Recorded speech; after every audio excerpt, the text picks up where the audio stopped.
with your vivacious presentation. नहीं असको जन्मा जगमा प्रभुता पाई जाय मगना। मौर्य साम्राज्य इतिहास में स्वर्ण युग के नाम से प्रसिद्ध है। सम्राट अशोक एक परम योद्धा थे, परंतु वीरता का भान इसे नहीं होता। अशोक को कलिंग विजय के लिए न को चने चबाने जनधन की अपार हानि हुई। इसी ग्लानि से अशोक अत्यंत दुखी हुआ और बौद्ध प्रभाव में अहिंसावादी। तब एक नए युग की शुरुआत। आज वर्तमान भारत की दशा फिर दयनीय है।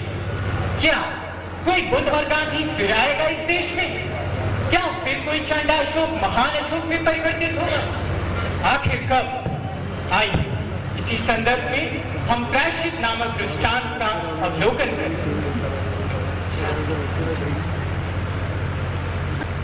पर था महाराज अशोक का शासनकाल। सम्राट को कलिंग के युद्ध में लाखों चने चबाने पड़े। उसी दृश्य को इस नाटिका के द्वारा प्रस्तुत करने का प्रयास किया गया है। युद्ध शिविर का दृश्य, संध्या काल का समय। महाराज अशोक टहल रहे हैं, बार बार बाहर की ओर देखते। उन्हें किसी की प्रतीक्षा है। क्षमा करें महाराज, आप इतने दिग्गज लग रहे हैं। ओह, यह कलिंग का युद्ध। तभी सेनापति का प्रवेश होता है। महाराज की जय हो, महाराज की जय हो। सेनापति जयगुप्त, मैं आपकी ही प्रतीक्षा कर रहा था। कहिए, युद्ध के क्या समाचार हैं?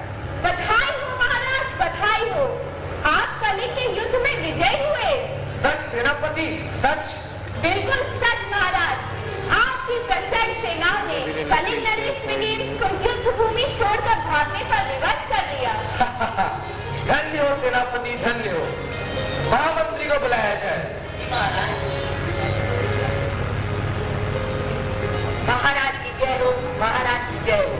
महामंत्री जी, आज हमारी सेनाओं ने कलिंग घोषित कर दीजिए और उन्हें उपहार बटवाइए।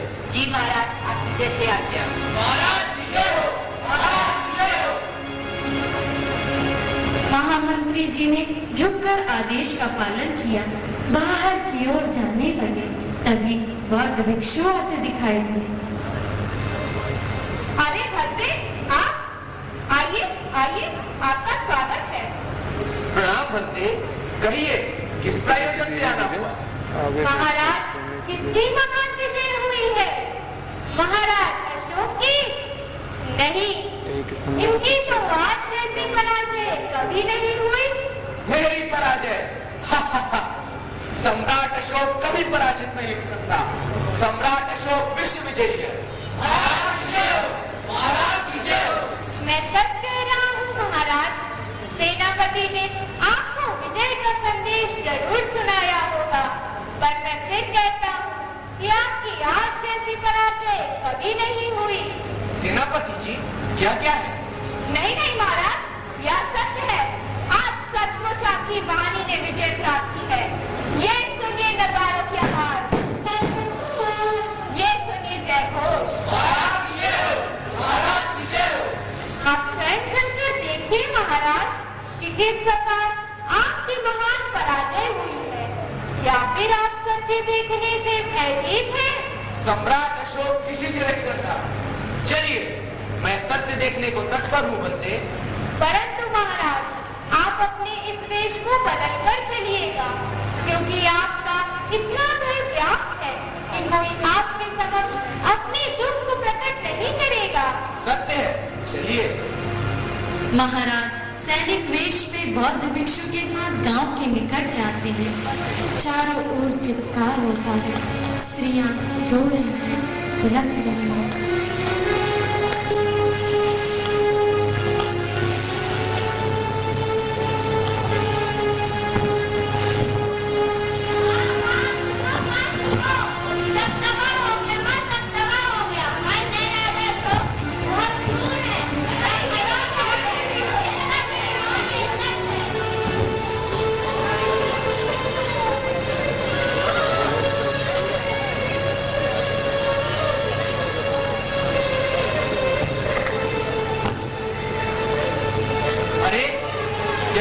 दृश्य है बनते? आप यहाँ क्यों विलाप कर रहे हैं? आप स्वयं चलकर पूछिए महाराज, इन्हें क्या कष्ट है? अरे आप लोगों को क्या कष्ट है? आप क्यों विलाप कर रहे हैं?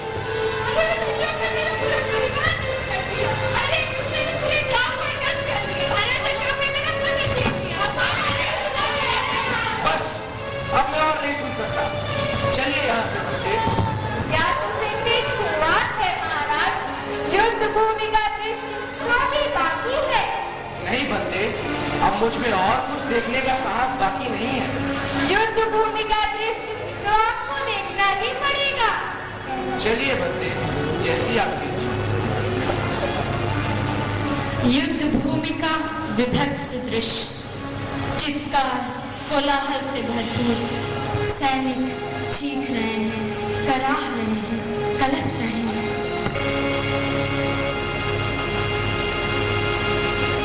अरे मेरा पुत्र कहाँ है? मेरा पुत्र, इस युद्ध भूमि में मेरा पुत्र ही खो गया।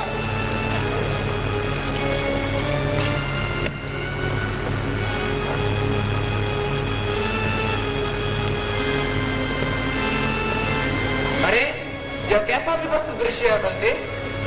आप स्वयं चलकर पूछिए महाराज, आप सभी को क्या कष्ट है? इस युद्ध में मेरा पुत्र ही कहीं खो गया। देखिए महाराज, आपके समक्ष आपकी विजय है।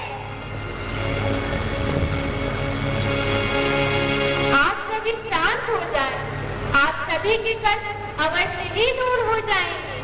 आपके कष्ट दूर होने का समय आ गया है, आप सभी शांत हो जाएं।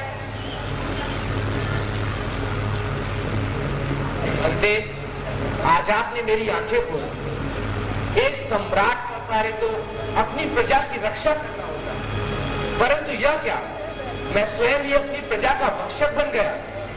धिक्कार है मुझ पर, धिक्कार है। बनते, मुझे मेरे इस इतने बड़े पाप के प्रायश्चित का मार्ग बता। आप महात्मा बुद्ध की शरण में आ जाइए, वहीं पर आपको मोक्ष की प्राप्ति हो, वहीं पर आपको शांति मिलेगी।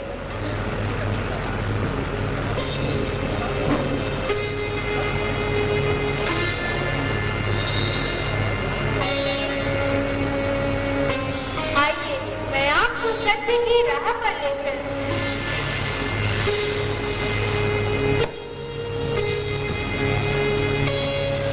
अशोक ने मेरा सब कुछ नष्ट कर दिया, मेरे खेत खलिहान सब कुछ।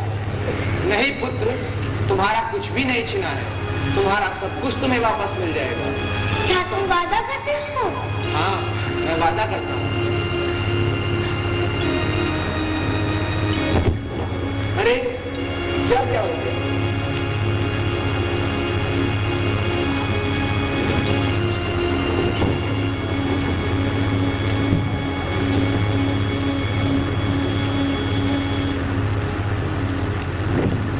तो चलिए अपनी घड़ी की सुइयों को आगे बढ़ाते हुए